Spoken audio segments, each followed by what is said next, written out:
Today, we are having a very unique conversation with my friend and colleague, Kevin Ellis, who is better known as the Bone Coach. He is a Forbes featured integrative health coach, podcaster, and the founder of bonecoach.com. Through a unique three-step process in a world-class coaching program called the Stronger Bones Solution, he and his credentialed team have helped thousands of people with osteopenia and osteoporosis in over 1,500 cities around the world get confident in their Stronger Bones plan. Today, the Bone Coach community has grown to over 250,000 people focused on osteoporosis reversal and achieving their Stronger Bone goals. His mission is to help millions of people with osteoporosis build stronger bones and help our children and grandchildren create a strong and healthy foundation so that they can lead long, active lives. Y'all, this conversation is going to blow your mind. There are so many parallels between bone health and thyroid health. And Kevin has done the deep work to bring us all insightful, unique information that you have not heard before. So I'm excited to dig into this conversation.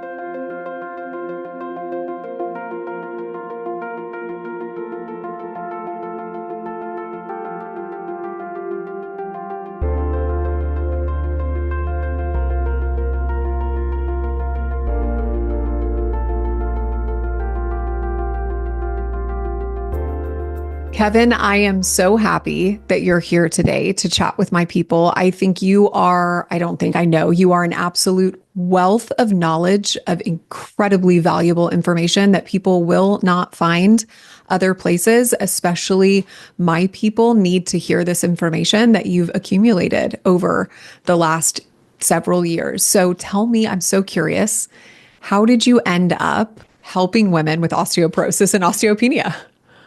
Yeah, it's actually an interesting journey because when you hear about bone health or you think about osteopenia or osteoporosis, you're not typically thinking about a younger male. No. You're thinking about the woman 50 plus, or maybe your mother or your grandmother or somebody that you saw had a fracture or injury or something later in life that was affected by bone loss. You're not thinking about a younger male. And for me, really, it started with my own health journey. I could take it back even to before I was born. When my mother was 5 months pregnant with me, my father was told he had cancer. 2 months after I was born, he passed away. He was 35 years old at that time. My entire life, I had this fear that I was going to follow down that path to an early grave, not be there for my kids or experience the joys of being a father. Yeah.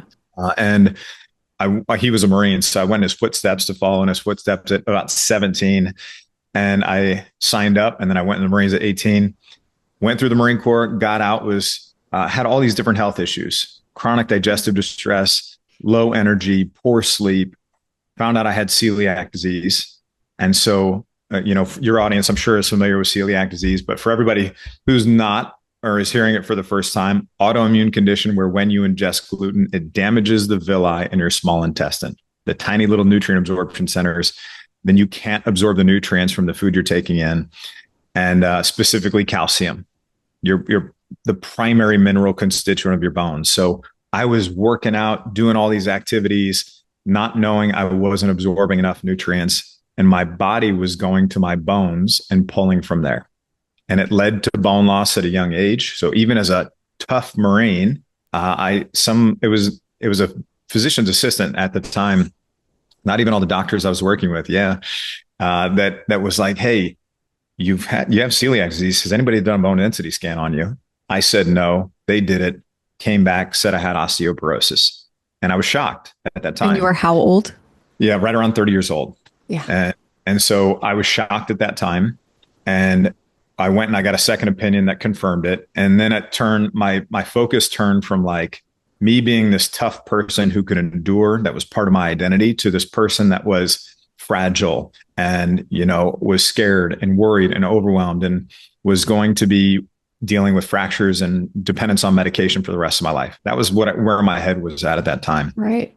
So I just took the same energy, effort, enthusiasm I had in the Marines, and I applied it to the health space. And I said, I'm going to figure this out for me. I'm going to figure it out so I can be there for my kids and my family. And I did the reading, the research, consulted with everybody. And I grew basically a community after I figured out my own plan from about 200 people to now 275,000 people. And we have had lots of people come through these Stronger Bones programs. We got a whole team built around this now. And it's really just a passion of mine to help people build stronger bones. So, and it usually ends up being 95% women, but we still have men we help too. I love that. And what an incredible pain to purpose story. There's so many parallels between our stories. I mean, mine started with celiac too and ended up a thyroid problem as opposed to a bone density problem. But I love so much that now you're taking all the information that you've harnessed that, listeners will find out very soon is very, very unique and just intricate and sharing that with the world. So thanks. Lay some foundational pieces for us. Tell us about what osteopenia is. What is osteoporosis? How common is it? How do we know if we even have it? Okay. Osteoporosis literally means porous bone. And it's a condition that's characterized by either not enough bone formation, excessive bone loss, or a combination of the two of those things. And with osteoporosis, both your bone density and your bone quality are reduced. And that's going to increase your risk of fracture. Fractures, of course, for anybody who has had one or has seen someone have one, those are the things that can put your future in question. All the things that you want for your future, they can become painful and debilitating. So if we want to prevent them. I think it was Benjamin Franklin who said, "An ounce of prevention is worth a pound of cure." And when he said it, he talked about fire safety, but it applies so much to our health and to our bones, especially because it is a lot easier to prevent bone loss and fractures from happening to start than to try to reverse the course once it's already down that path. So I always encourage people to be on the side of prevention if you can. The first place you have to start is getting some objective data points to know the status of your bone health. So the first data point that you would look at would be a bone density scan. You can get bone density from either a REMS test or an actual bone density scan, like a DEXA scan. And what these are going to look at is the actual mineral content of your bone.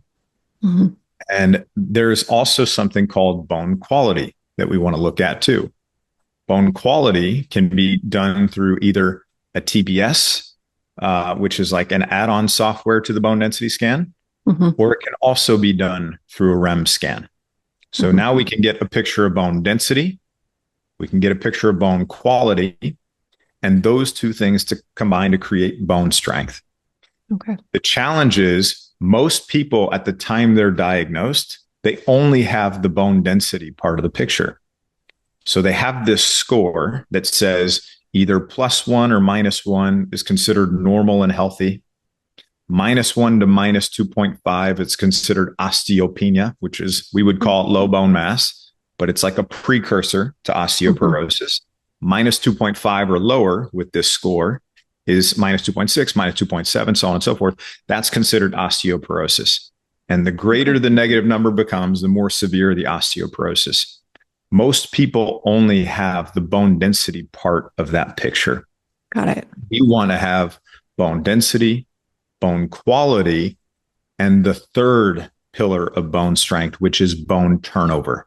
And this is what most physicians don't look at, is bone turnover.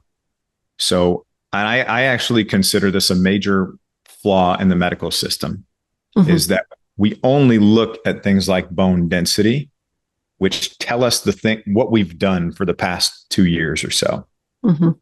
We need to know what's going on in our bones right now, and look at the activity level of cells that are breaking down and building up bone. Bone turnover helps you do that. There are specific tests with that, and we can get into those in just a minute too.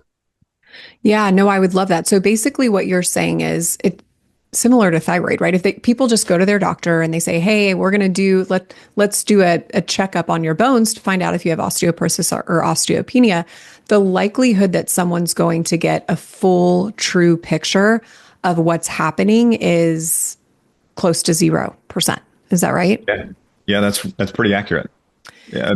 You're usually only getting part of the picture. And look, if you get a diagnosis of osteoporosis and you have a bone density score of -2.8 or -3 or -3.5 or -4s, you want to do something, right? But what I'm saying is that there's still other parts of the picture you don't have that you need that objective data to make good, solid decisions. Because what's often going to happen is you get told you have osteoporosis, and in that conversation, 15 minutes worth of time, you get the scan results, you get told, take calcium, here's a list of dairy foods that you should eat, and then don't lift anything heavy, take your vitamin D, we'll see you in 2 years for your next bone density scan. That's what 95% of people get told.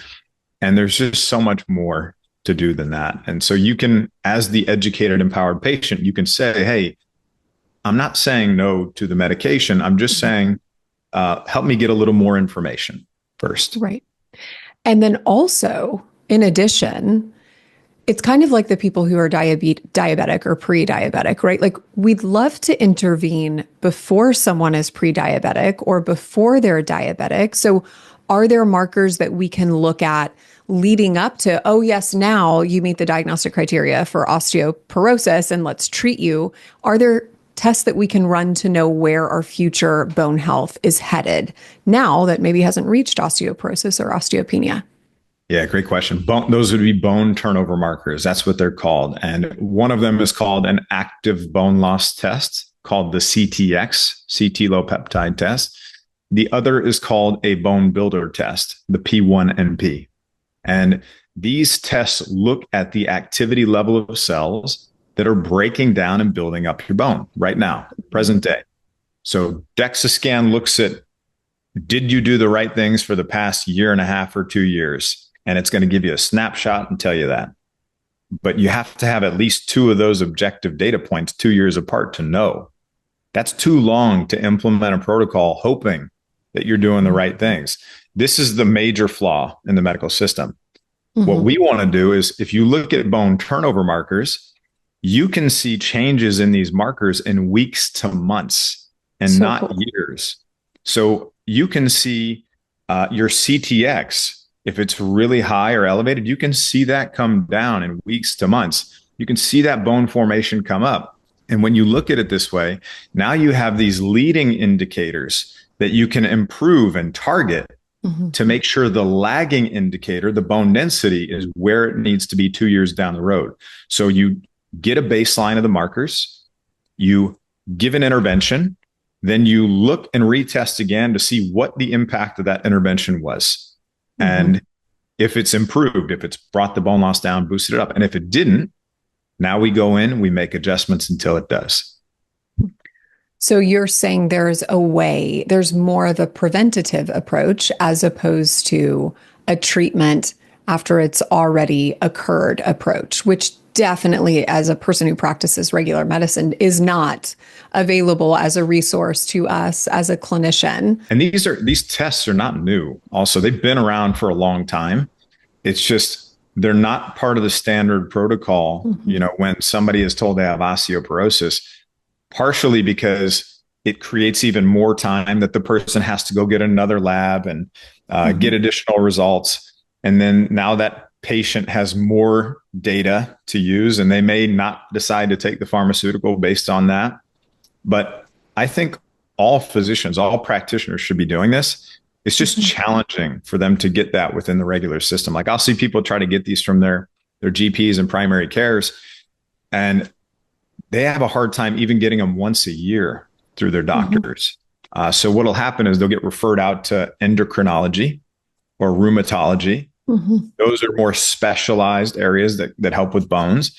But even those specialists might not actually order the markers, or they're not going to order them as frequently as you would need to see them to see those meaningful changes for it to be useful. So sometimes you have to go outside of that system to get what you need.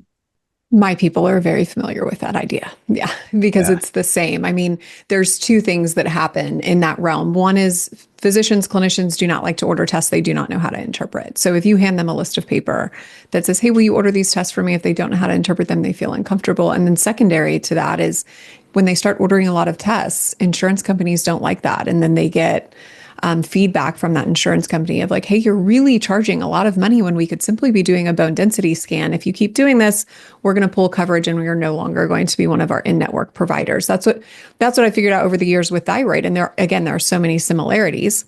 With Bone Coach support, is there a way that people can access some of these tests through you and your program without having to rely if they hit a dead end with their clinician? Yeah, you can. I mean, sometimes people try to go directly to the labs, but the labs Interesting. can charge a really high amount for the individual trying to get the test done. So in those situations, they would come to like Bone Coach, which has hundreds of thousands of people in it. And we have, this is kind of the back end side of things for people to understand how this works. We can go to some of these bigger lab organizations with greater purchasing power because we have more people and say, hey, we've got a lot of people that are coming to get these tests. Can we make it more affordable for them? Yeah. And then we just pass those savings on to the end people. So we do that all the time, and we can bring those costs down 40, 45% sometimes for the end consumer who's trying to come in and get these tests done. And we can also do it in a way that we can track their data over time. So, and that's what's most important is like, if we're helping you achieve an outcome, we should be able to track some of that data along the way. And that's a really important part of our process. So again, so similar, like with Hashimoto's and antibodies, make an intervention, retest, right? Make a different intervention, retest. But without data, we're all just throwing darts at a dartboard blindfolded, hoping to hit a bullseye. And the likelihood that someone's going to, in an intentional way, be able to influence their bone density, checking it every year or two with a bone density scan is, it's difficult. It's the same with thyroid. You need that data. Yeah. And I want to touch on a few things too. I want to actually explain bone turnover a little bit more. Please. And why people, when you look at a bone density scan, it's really just showing you the past. Bone turnover is showing you the future. Bone turnover, you're also going to hear it called bone remodeling. And it's basically this process that happens throughout our lives. It's normal. You want it to happen. It's why you get a new skeleton every 7 to 10 years. You have a couple different cells involved in this process of bone remodeling. You have these cells called osteoclasts that are chewing up this damaged, weakened bone. And it's a coupled process. Then you have these cells called osteoblasts that are coming in and building stronger, healthier new bone. This is normal. So it's not to say that all bone breakdown or all bone resorption, that's another way to say that, is bad. It's not. You need it. And you need it for this healthy remodeling process of cleaning out the damaged bone. Because what happens is, as we're all going about our daily lives, doing our daily activities, doing your chores around the house or doing an intense workout at the gym, you get these tiny little micro cracks and micro fractures in your bones. That's normal for every single person.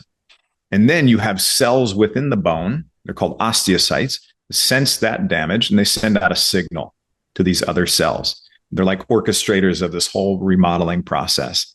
And then these osteoclasts come and scoop out that damaged bone, and the blasts come build stronger, healthier new bones. So we want this to happen.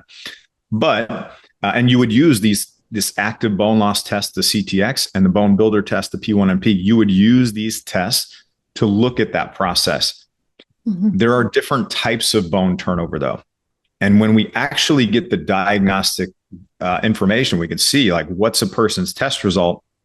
We can understand if they have high bone turnover or if they have low bone turnover, and if that's leading them down a path of more bone loss and leading them down a path of osteoporosis. So we can absolutely be on the preventative side here. So if somebody has really high bone turnover, they might have a high CTX and a high or normal P1NP. And what that tells us is that bone is breaking down faster than it can rebuild. And that can lead to weaker bones and a higher fracture risk because the bone loss is just happening too quickly. We see this a lot in postmenopausal women, especially if they're not on bioidentical hormone replacement therapy. There's also low bone turnover. And this is where we have bone breakdown that is slow, but because remember I said it's a coupled process, that bone formation is also slow. So what happens is that the bones are going to remain weak and fragile because they aren't clearing out that damaged, weakened bone that you're getting every day of your life, right? Yeah. They're not renewing properly. So in this situation, we would look at this CTX, the P1NP, your active bone loss test, your bone builder test, and we would say CTX is low or normal, and the P1NP is also low. Okay. So that's how you can get really specific. And the ratio between the two of these tests can also become a target too. So Wow. it is good to get both at the same time. So much deeper than just looking at your bone density. Mhm. Fascinating. Yeah. I want to switch a little bit and talk about treatment, like standard treatment versus the reality of what's available and what all we can do. But is there anything else that you want to touch on about the lab component before we shift gears a little bit? No, I think that's great. I think we kind of nailed the bone turnover piece, the CTX, the P1NP, those, how important those tests are. You want to get both of them, and we can help you with that at Bone Coach too if you need to get the help for that. I definitely, like I told you this last time we spoke and hung out in real life, I want to do this myself. So this is still on my to do. I haven't pulled the trigger yet. I just Oh, we got should we should totally run you through this too. We should, and then Yeah. do a follow up of how it looks, because that was one of the things on my Pernuvo scan that I think wasn't the best, was how my bones are looking over the last few years. So I would love to find ways to intervene, and this is such a powerful way to do that. Yeah, let's do it. Yeah. Okay, tell me a little bit about the contrast of standard treatment. It's very similar to thyroid. You go in, there's one basic treatment, a couple treatments, not really deep. It's just a pill for an ill sort of situation, and you're sent on your way. So paint the picture for us for that. Yeah, standard treatment: calcium, vitamin D. Go for a walk. Don't lift anything heavy. We'll see you in 2 years for your next bone density scan. And oh, by the way, here's this thing you're going to go pick up at the pharmacy that may or may not actually work for you. The thing you're going to go pick up at the pharmacy is an osteoporosis drug or medication. I will say people come to us because they want a natural approach to building stronger bones. Mhm. And we teach that. At the same time, I can't be anti-medication. Yeah. Even though we teach a holistic approach, I can't be anti-medication because I've seen where it's necessary and life-saving for some people. I've seen people that come to us that have really poor bone quality, that have 10, 15 more fractures, and they need an immediate intervention. Right now, that's not the time to go try to go the natural approach. Right, we need Yeah. something at that point. But for the majority of people, especially the Mhm. majority of people listening here too, there's Mhm. so much more you can do than just blindly following a standard treatment protocol. We need more information. So again, I always tell people in those situations, you're usually going to be presented with different types of medications, different categories of drugs, either an anti-resorptive medication or an anabolic medication. Anti-resorptive medications are designed to slow down the activity level of those cells, the osteoclasts, that are breaking down the bone. Can they do that? They sure do. There are two different types of those drugs. There's bisphosphonates and rank ligand inhibitors. Bisphosphonates, you probably heard some of these before: Fosamax, Reclast, Actonel, Boniva. The safety and efficacy of bisphosphonates is not really well known beyond 5 years. Just kind of like I was talking about, as we're going about our daily lives, doing our daily activities, you're getting these little micro cracks and microfractures in your bones, and you want that remodeling to happen. But if Mhm. you're on these drugs for especially extended periods of time, multiple years, you can actually slow down this remodeling process too much, where you start to accumulate the old, worn, damaged, weakened bone. So even Wow. if your bone density scan, remember, density is only part of the picture. Even if your bone density scan is showing as stable or slightly improved, the quality, the Mhm. structural integrity of the bone may actually be compromised. And so you may actually have weaker total bone health versus what your DEXA scan alone is just showing. So you have to keep that in mind. The other anti-resorptive medication is called Prolia, and this is a rank ligand inhibitor. And Prolia just has some important considerations for people. You know, if you go on that for 1 or 2 rounds, you're getting this every 6 months or so, and you want to try to come off that medication, you can't just stop at cold turkey. You have to relay with another medication like a bisphosphonate to not increase your risk of vertebral fractures. So and if you've taken that medication 3 times or more, you would have to use Reclast, which is like the strongest medication to shut down this rebound effect. This is not me telling you to come off a medication on this podcast. Can't do that. Right. Right. But it's me educating you that at the time that you make the decision to take the medication, you're probably not understanding that you're either committing to it for multiple years Mhm. or you're committing to multiple medications. You just don't know it yet. Okay. Right. So this is what I'm giving you up front is like, there are important considerations. These have a dramatic effect on bone physiology. It is not like taking an aspirin. So that's probably the first one. The other category of medications that are going to be recommended are called anabolics.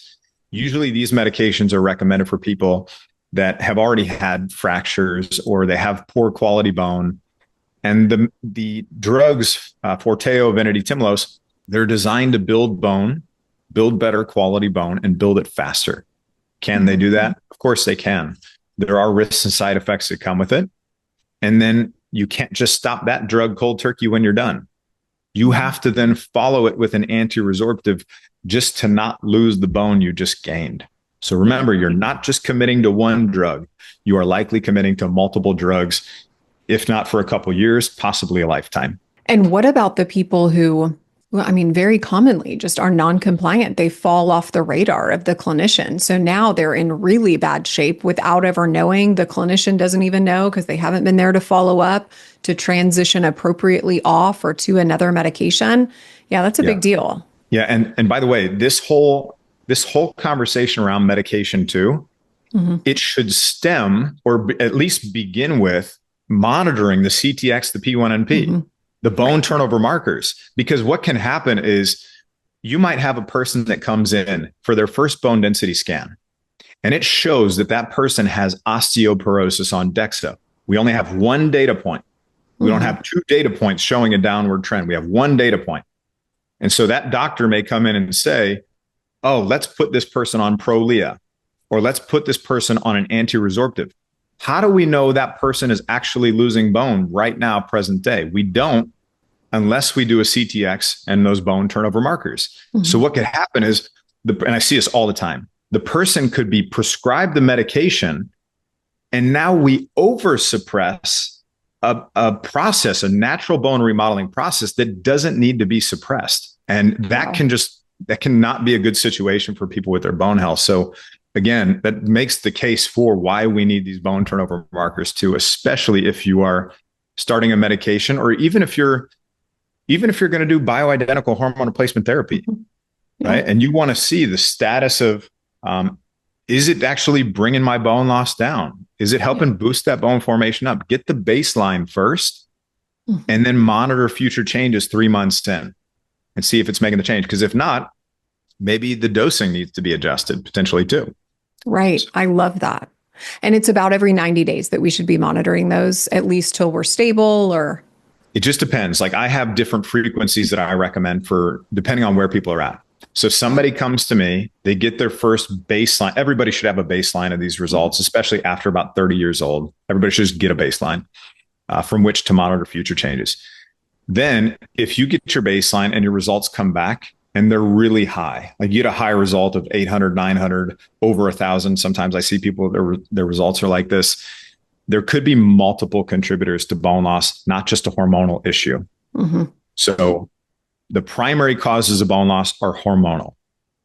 Specifically in postmenopausal women, estrogen has a protective effect on bone.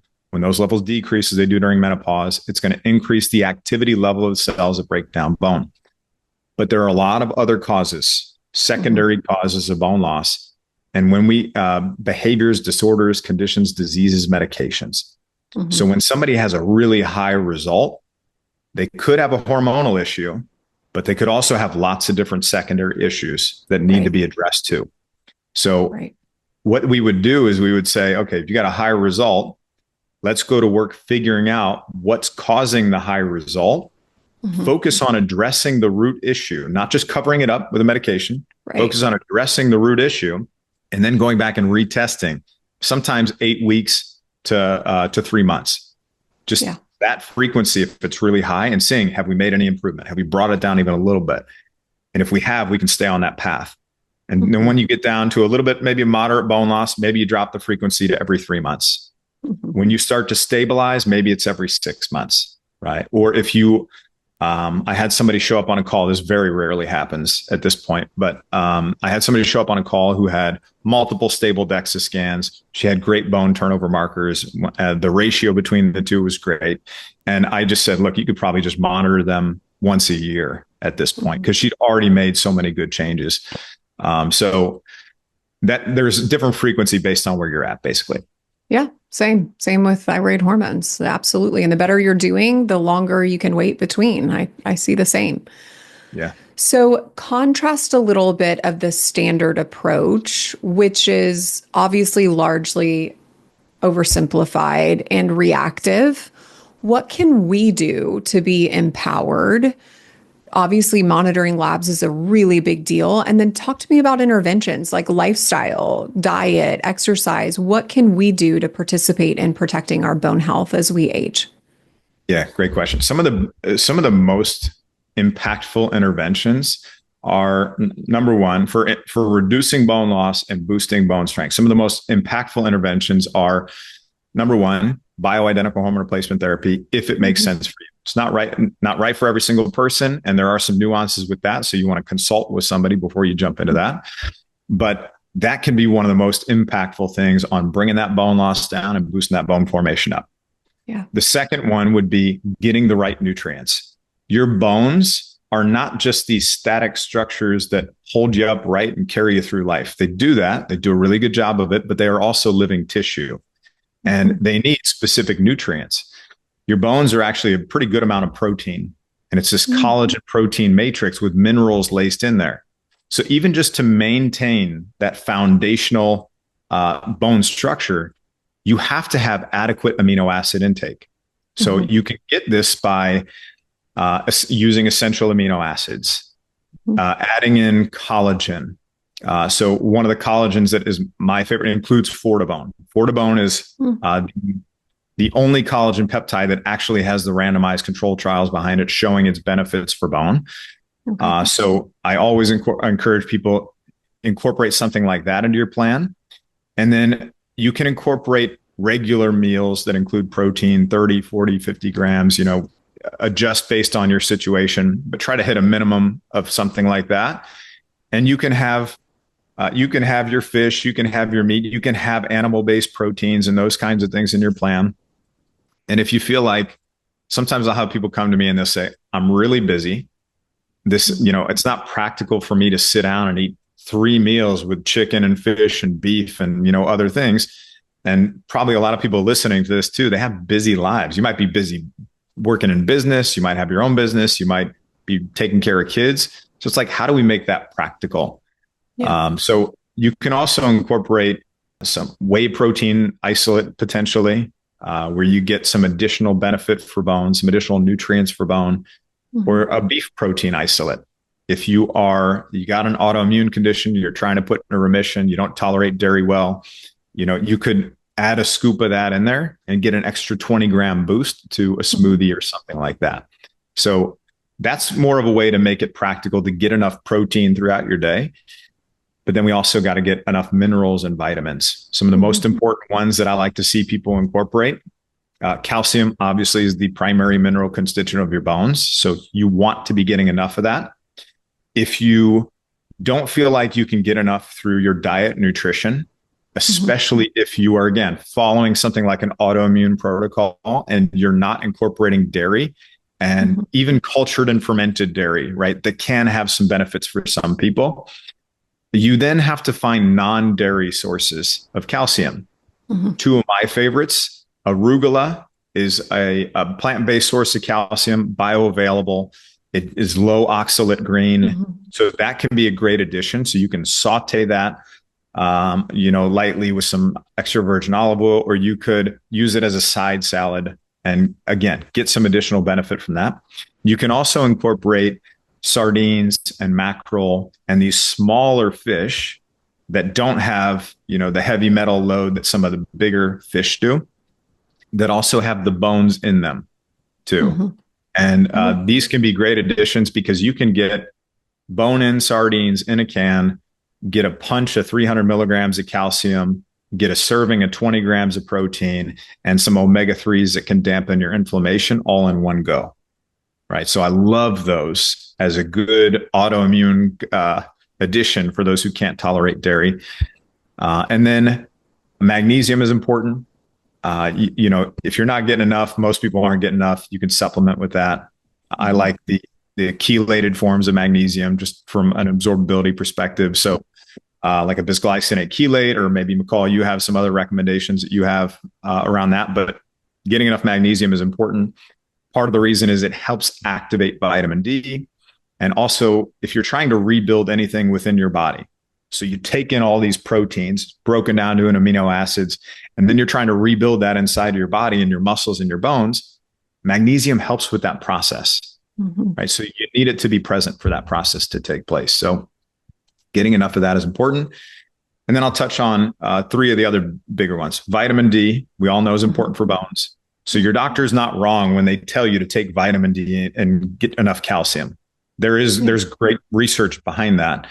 Kind of like we talk about with thyroid, McCall talks about with thyroid, and I talk about with bone health.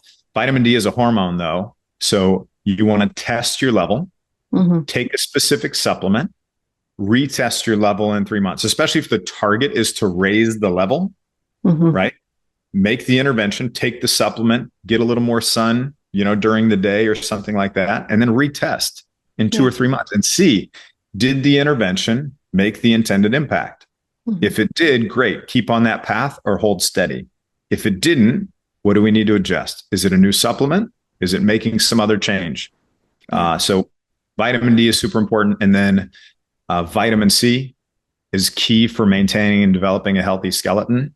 And it is actually your bones are a collagen protein matrix structure. Vitamin C helps stimulate pro-collagen and enhance collagen synthesis. So it's a great addition. And the last one is vitamin E. Delta and gamma tocotrienols are great because there's actually some studies behind those that show benefit for bones specifically in terms of improving bone turnover. So what I like to do is we test the markers, but then also incorporate things that have studies showing improvement in those markers too. And delta and gamma tocotrienols have that. I love it. Fascinating. Some new ones that I never would have expected, right? Which is so cool. Yeah. Just from an antioxidant perspective too. I mean, that's what it's bringing down those inflammatory markers also. And inflammation, as we all know, is just one of the biggest contributors to a lot of different issues people are facing. So vitamin E, having that antioxidant role, helping bring those inflammatory markers down, I'm sure is part of that process too. So huge. Exercise. Yeah. Yes. So you can get all the vitamin E you want, or the right vitamin E anyway. You can get all the calcium, the D, all that stuff. You can provide the inputs, but if you don't have the stimulus, you're going to have a really hard time, not just building bone, but also maintaining. The other thing is that before you even get to exercise, I have a lot of people come to me and they're like, I'm doing so much. I'm exercising all the time. Sometimes they're doing way too much. They're overdoing it, which can actually not be a good thing. But they might be focused so much on the stimulus side that they're not actually addressing the prevention of loss side too. So remember, yes, exercise is important. It's one of the most important things, but you have to prevent the loss too. So as we get into exercise, you need different types of stimuli for your bone. You need muscle pulling on bone. You need impact. The most effective interventions use one or both of those things in combination. You also need to incorporate weight-bearing exercise and muscle strengthening and resistance training exercise. So walking is just not enough. Weight-bearing includes walking. So you can do walking, jogging, hiking, gardening, playing with the kids, the grandkids out in the yard, pickleball, yoga, Pilates, Tai Chi, Qigong. All that stuff can be part of your plan as long as you're doing it safely with good form. That's great. Okay, that's all weight bearing, and it's putting good, healthy stress on your bones. There's also non-weight bearing. So if you're only swimming laps every day of the week and considering that your exercise and getting out of the pool, it's not enough. It's not to say you shouldn't do it, but you don't have the stimulus being put on your bones. It's the same thing as astronauts going into space. You're not using it, you're losing it. Okay, so we need that stimulus on the bone. So that's weight bearing. That's one thing you have to incorporate. The other is muscle strengthening and resistance training exercise. So this is where you're bringing in the barbells, the dumbbells, the resistance bands, the machines at the gym, if that's where your comfort level's at. Maybe it's kettlebells for functional movements. all those things can be a part of the plan. The bigger movements are the ones that have kind of the greatest return on movement for bone. So squats, deadlifts, overhead presses, those are some fantastic movements as long as you do them with good form. Yeah. Because the rep range you need to be in, or that's really most beneficial, is in that 5 to 10 repetition range. And when you're in that range, doing it at that intensity, you want to make sure you've got good form. So if you're listening to this and you're like, gosh, I've heard of squats, I've heard of deadlifts, maybe you're familiar and you're already doing them. Great. Make sure you're doing them with good form. If this is your first time considering deadlifts, don't just go online and look at videos, because you're going to see somebody lifting some really heavy weight and you could injure yourself. Yeah. So you just want to make sure you've got good form before you apply the stimulus. And if you can't have good form without, don't apply the stimulus at all, because it can lead to injury. So those are some of the most impactful exercises. There are other ones that you can incorporate, but that's probably your best starting point, at least. I love that. I wanted to put a pin in one thing that we've talked about before that I want to highlight for listeners, which is there is all this hype around weighted vests, and not to say that they're bad, right? But there's all of this hype about weighted vests and walking and how good it is for your bones. And I've heard you weigh in on this before, but I'd love for you to kind of compare and contrast and just share a little bit about your experience and the reality. Is that really enough or not? Yeah, I think there are better ways to apply, like to give your bones the stimulus that they need, and even some more practical ways too, right? Are you really going to be walking around all day long with a weighted vest on if you're still working in the office? Or, also, I see a very wide spectrum of people. Some people come to me, they have a diagnosis of osteopenia. They have pretty good quality bone, not just density, but quality too. In those situations, I'm sure, a weighted vest can be okay. Yeah. Right? But sometimes I see people come to me that they've got osteoporosis, they've had a vertebral fracture, they've got poor quality bone, and then they go online and they see, use this weighted vest. Now we're applying this compressive force all day long. We're walking, we're bouncing up and down, and it's different. There is some nuance with that in my position with it. So I would say if you're somebody who has good quality bone, you've already got the measurements, you've got maybe a lower score on osteopenia, or even on the lower end of osteoporosis, and you've got good quality bone, that can be okay. But I think there are better ways to apply that stimulus. Get the foundational exercise stuff down right, those movements down right first, before you go add in these complementary things that may or may not actually have the greatest possible return. Yeah. And I love that you described it as complementary, because I think that's probably really what it is, right? It's not going to solve the problem. It's not necessarily going to truly prevent the problem on a large scale. You're not building a lot of muscle mass, but it is complementary. I love it. Okay.